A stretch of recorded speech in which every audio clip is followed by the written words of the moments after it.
Eu sou Mário Persona e essas são as respostas que eu dei aos que me perguntaram sobre a Bíblia. Você perguntou se seria pecado pedir prosperidade a Deus. Bem, não existe nada na Bíblia que indique que um cristão deva pedir prosperidade a Deus.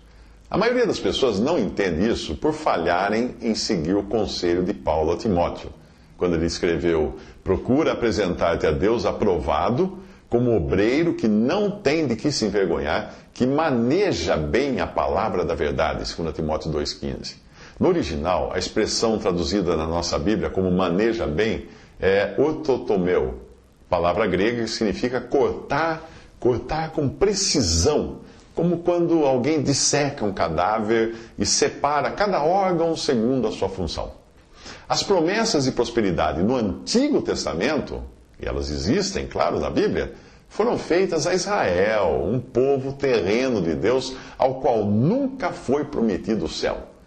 Para o cristão, porém, todas as promessas são celestiais, assim como a sua cidadania, que é celestial, pois a nossa pátria está nos céus, de onde também aguardamos o Salvador, o Senhor Jesus Cristo. Filipenses 3:20. Pedir prosperidade a Deus, quando você tem o necessário para viver, é mostrar um coração ingrato pelo que você já recebeu de Deus. Não é errado um cristão ser próspero, pois Deus pode lhe dar mais do que ele necessita, porém, para poder repartir com os menos favorecidos e ajudar também na obra do Evangelho.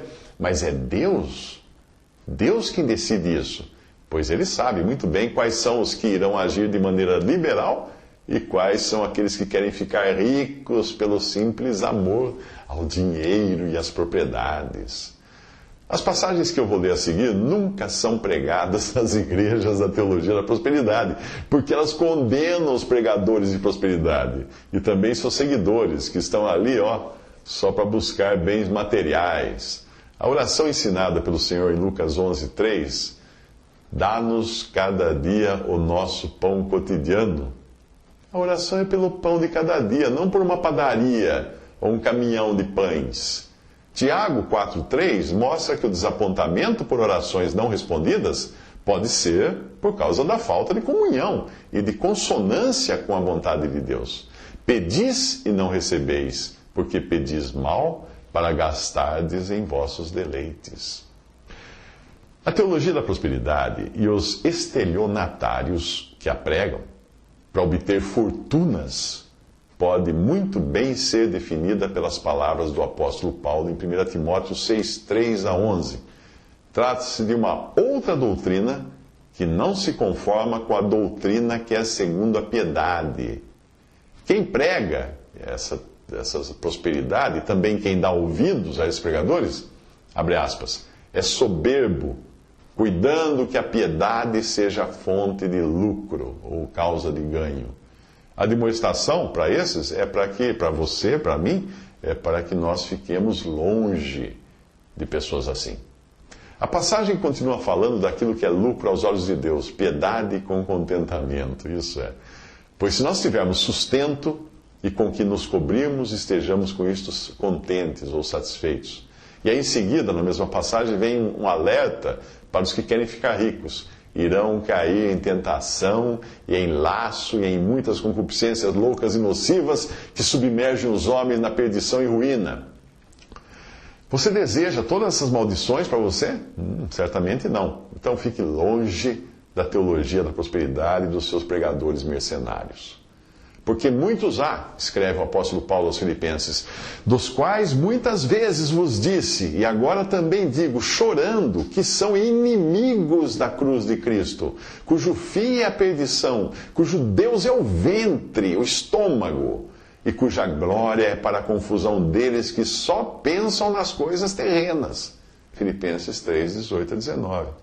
A palavra de Deus nunca diz que o dinheiro seja a raiz de todos os males, mas ela diz que o amor ao dinheiro é a raiz de todos os males. O desejo de enriquecer fez com que nessa cobiça alguns se desviassem da fé e se traspassassem a si mesmo com muitas dores.